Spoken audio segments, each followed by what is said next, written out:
significance in that it is the final sealing of any judgment that was given on Rosh Hashanah and Yom Kippur. Even though the final seal was really Hoshana Rabbah, but in the Holy Sfarim, they talk about this idea that the judgment was signed on Hoshana Rabbah, but no action can be taken until Hanukkah against a person for that judgment. And therefore, if a person were to, in some way, rehabilitate themselves between then and Hanukkah, there would be this final, chance. So that's the idea that's brought down in these farms. It's a little bit of a nebulous origin where this idea comes from, which is why not everyone acknowledges that it exists. But nonetheless, Zos Chanukah has become, especially in Hasidic circles, a very important day because it's the last of the last. Okay, so all right. So I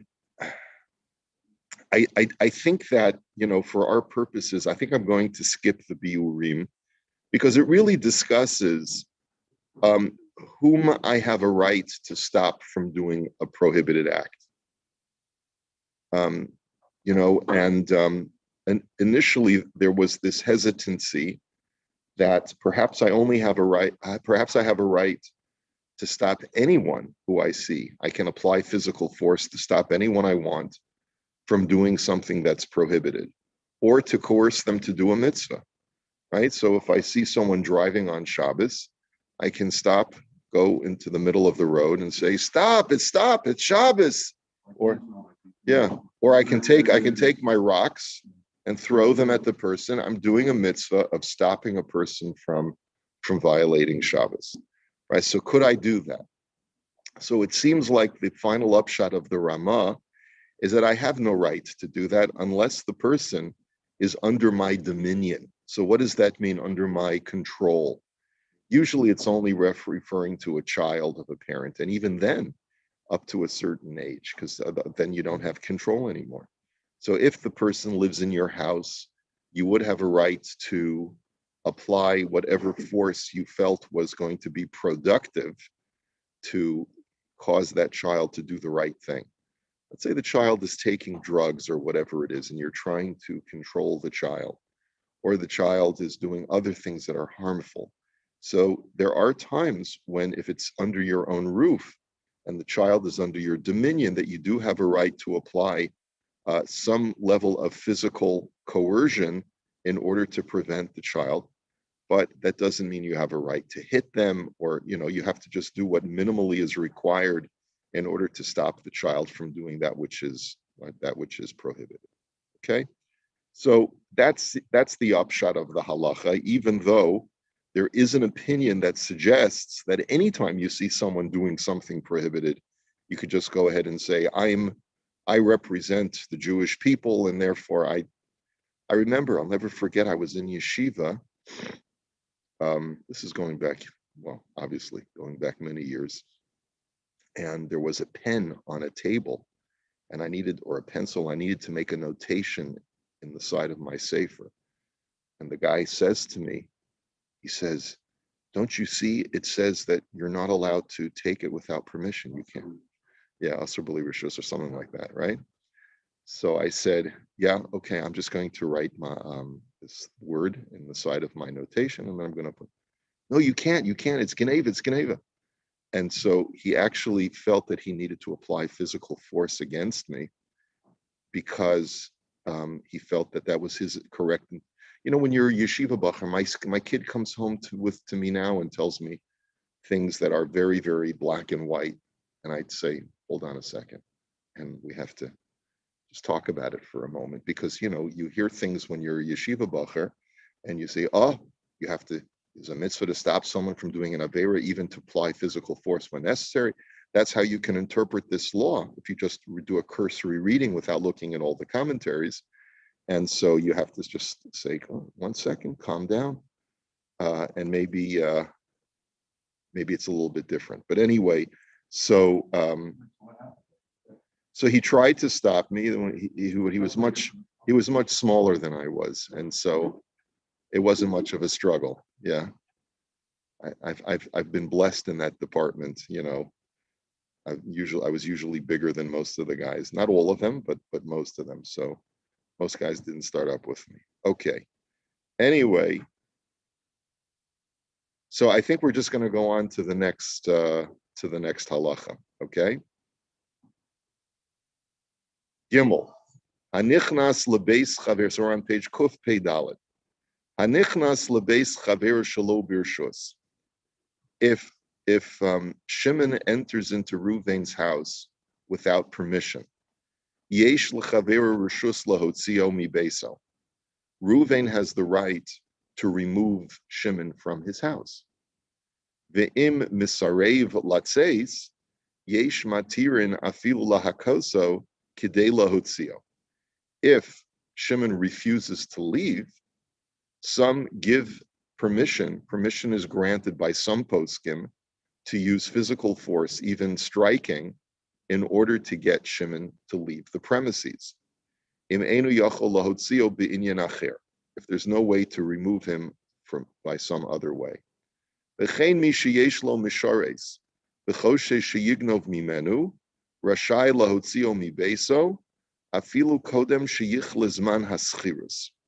Similarly, if someone has domestic help, okay, in their house, and they suspect the domestic help of stealing, and they want to get them out of their house, so then you are allowed to remove them from your house even before the time of their work day is over. And whether or not do you have to pay them for the rest of the work or not, we'll see.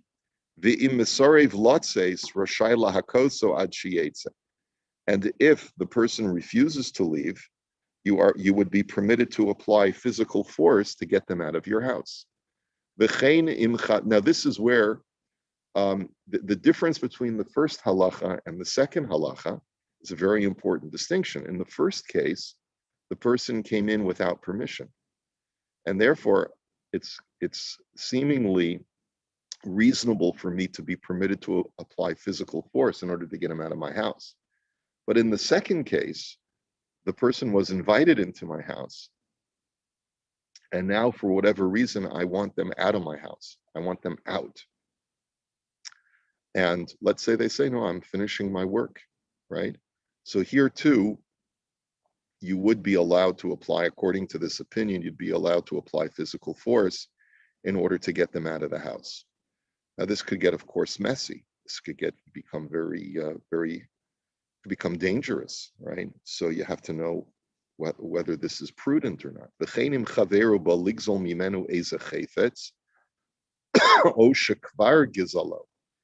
Also, third case, if someone is coming to steal from you, someone is attempting to steal from you a particular object, or they have already stolen it from you, you are allowed to get it back from them, even applying physical force. If there's no other way to retrieve your stolen object, you don't have to say, oh, you just stole my priceless piece of art, I'm taking you to court. That's not the necessary response. The response could be, what are you doing with that framed piece of art that you've just taken off my wall? Put it down immediately, or I'm taking it back from you. Now, of course, you have to assess whether the guy has a weapon, whether he's bigger than you or smaller than you. But the point is that you're not required to be so genteel and refined that you say to yourself, well, I'm going to sue you. You are permitted to actually apply physical force when these kinds of situations arise. Okay? Okay. So let's take a look at the Imrei Yaakov now. Has anyone ever had any of these real life situations? No, thankfully not. You have? Really? Get very excited. They think you should be paid to hold back, and they scream and they yell, and then I think it's my secretary. Does it ever come to physical force? At least my office should. Yeah. We're dealing with a very tough element of the world. Right, right. You know, they're tough people. I'm not a tough guy, but you know. But you know people who are. Yeah. Tony, you know Tony. No, I know my secretary. You know, she's tough. You know. Oh, she. She's tough. Yeah. Somebody do a thing with also with their arms.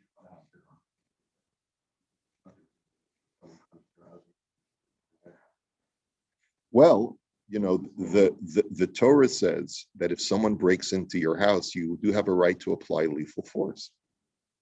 And so the whole law in Canada that you cannot apply lethal force even to an intruder is goes against the Torah, goes against the whole Torah. And that's why some people have so much of a problem with it. Anyone who moves to Canada from another country, like myself, or maybe South Africans as well, has a real serious problem with this concept that you don't have a right to own weapons in your home to defend your own home. It's something that it's hard to get your head around if you haven't grown up with it, right?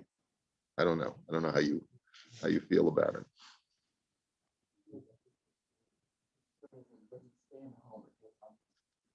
Of course, yeah.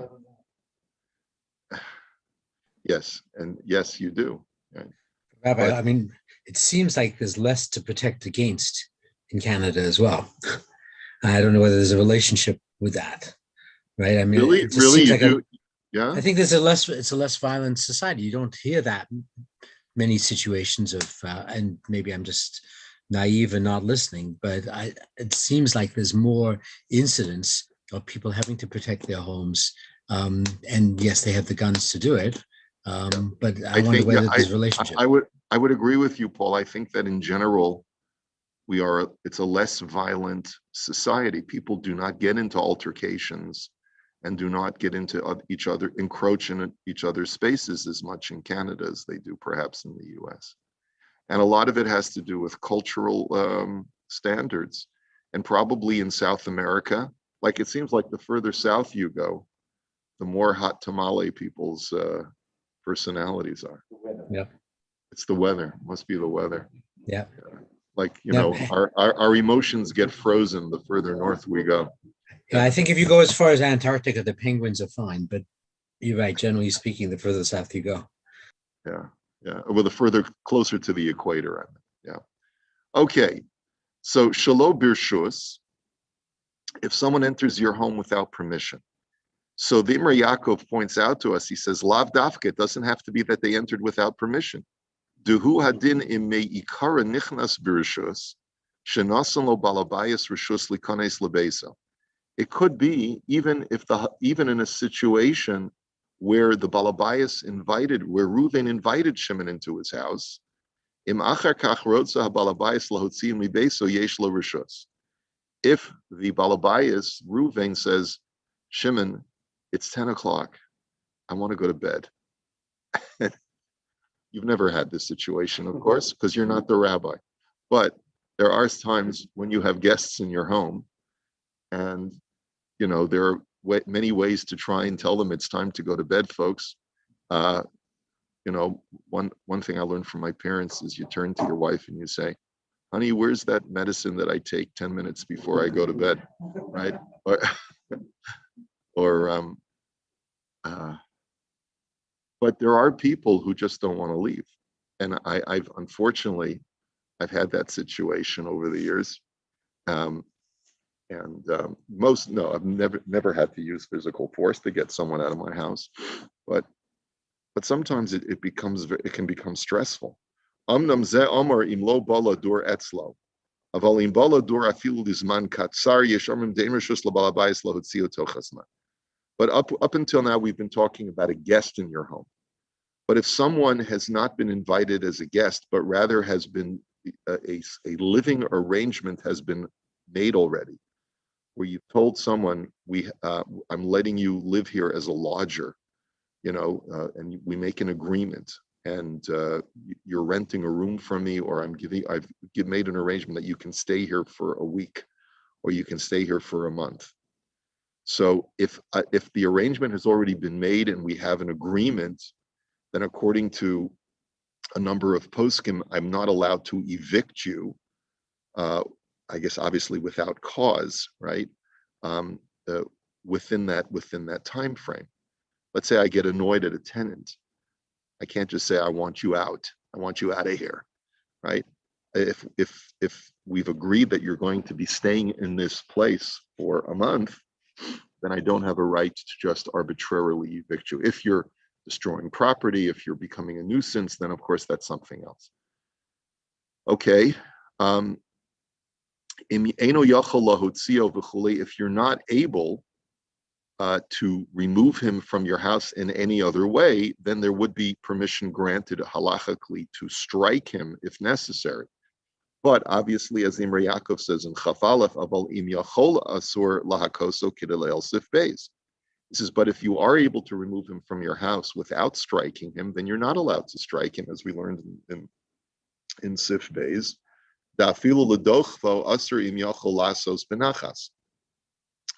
Because even pushing him would not be permitted if there's a way to remove him without using any physical force at all.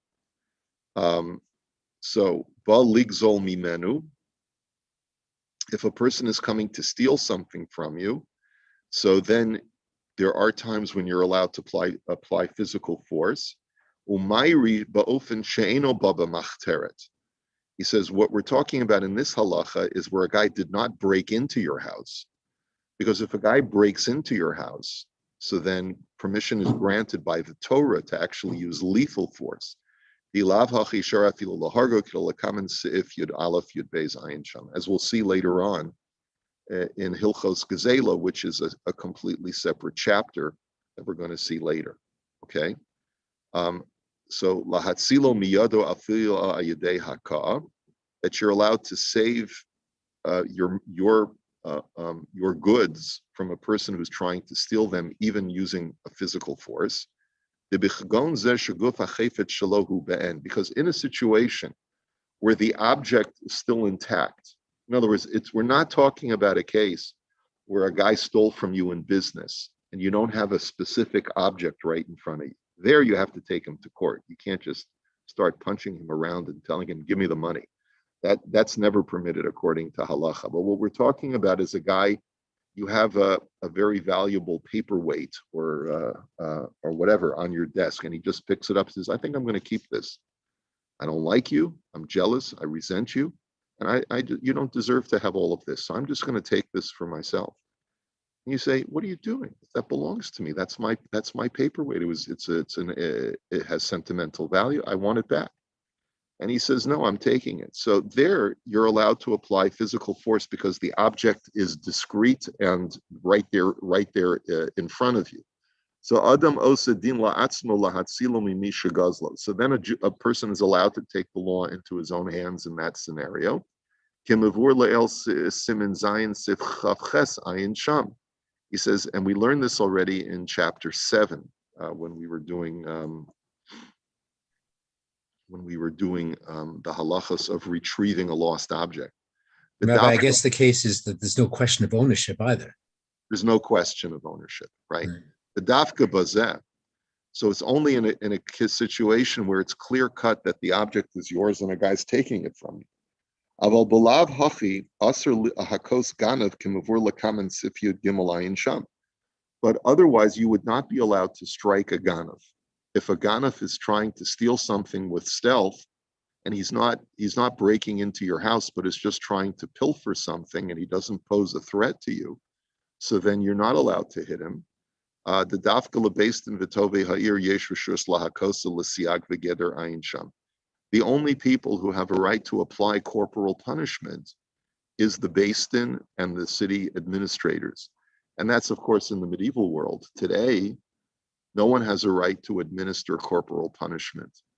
Not in the schools, there's no such thing as, not in the shuls, not even in courts of law is there a right granted to administer, at least not in the Western world. I know in Singapore, and in many Asian countries, they still do caning. You know what caning is? Oh, yeah. Where they will, if someone, they will take you if you've committed a crime. Let's say if you spit out your chewing gum in Singapore, you can get caned for that. They take a bamboo cane and they'll give you wax. Take you to court and they give you wax for it. It's like Malchus, yeah.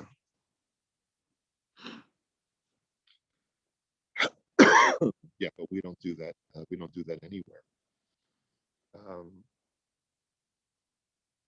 Okay, let's see here. So let's take a look at the biurim on this in this short piece. Anichnas lebeis chaveru shelo birshus. If you enter someone's house without permission, and he says be'imrei Yaakov kasafti duhu adinim nichnas mitchila birshus rashaya balabayis lahotziu achar kach. He says we pointed out in Imrei Yaakov that even if you invited the guy into your house, but now you want him out, you're allowed to apply physical force if necessary. There's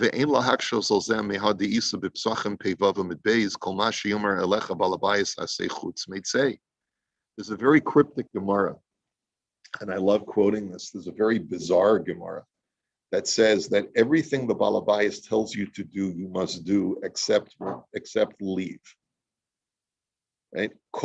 Literally, kol ma sheyomar elecha Balabayas aseh. Anything the Balabayas tells you to do, you must do. Chutz mitzeh, except leave, except when he tells you leave. So what does that mean? That you don't have to leave? If a Balabai says leave, you don't have to leave. Kenhu hagir salafi kamas farm. So he says, so how do you reconcile that statement in the Gemara with this halacha that if a guy refuses to leave your house, you're allowed to push him out and use physical force to get him out of your house? Why can't he just quote the Gemara and say to you, I don't have to leave your house? So Uvamagen Avram, Siman Kuf Ayin Sifkatan Yud Kasa V'Zelashana. Have you ever had anyone in your house that made you really, really nervous to the point where you had to insist that they leave? It's never happened to you? Oh man, it's happened to us. Yeah, but anyway, so he said, I've never had to use physical force. I don't think so. Maybe I'll have to ask Karen if that's ever come up. Advice, help, guidance. Right. And it might be an uncomfortable person. And over the years, when we were younger, we used to have some really funky people over the house when we were living in San Diego. Yeah, we once one of our regular guests was a drug addict. Yeah. So, sometimes these things can happen. So he says, "Uvamagen Avram simin kuf ayin sifkat and yud kasav zelashano, uvamate Moshe perush v'im omar le'a balabayis latzeis mehachsan lo yetze." He says that he quotes the Mate Moshe, who's even earlier than the Magen Avram, that if the Balabayas tells you you have to leave the inn, you're not required to leave.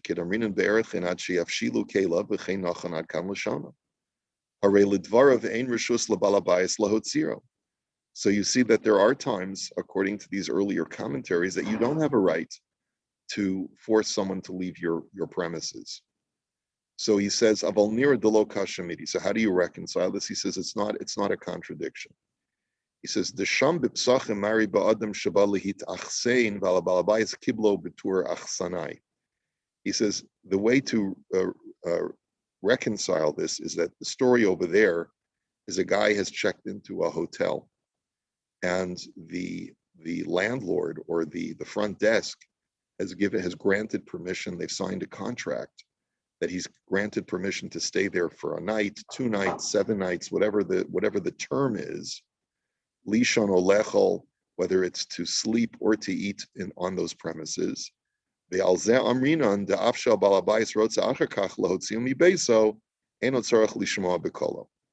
a contract has been entered into between the landlord and the tenant, So then the landlord no longer has a right to just willy-nilly at his whim remove someone and say, I don't want you here anymore.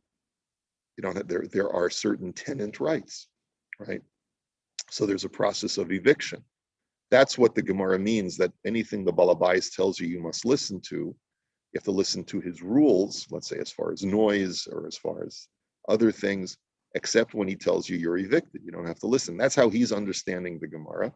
Mitam deisa sham be'erchen tezayin amid beis da'achsanai pogem v'nifkam upirish Rashi hu atzmo damri inshi kama kashim elu shlo yuchlu ladur yachad ad kam lashon.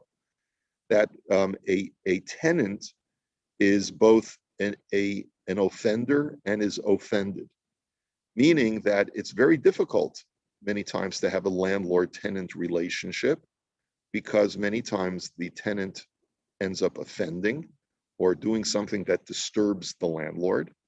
And many times the landlord does something that offends the tenant. And sometimes it's very hard for two parties to live under the same roof. I know my in-laws have been doing this for as long as I'm married. They own a duplex and they have tenants that live above them. And that's just the way.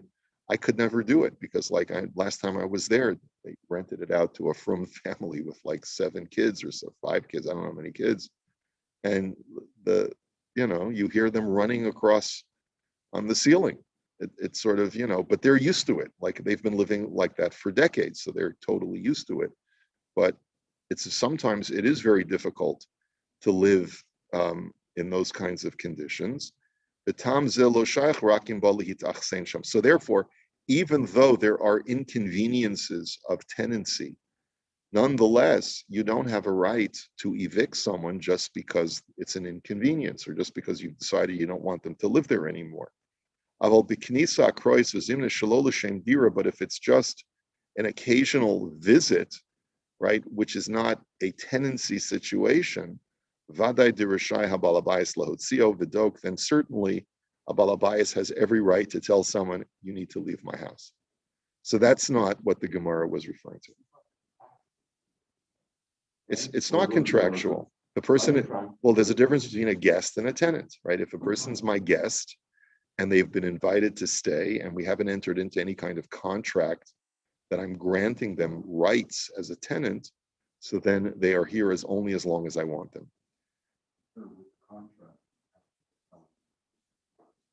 Yeah, I mean, the tenant's rights have become so much to the right of the tenant.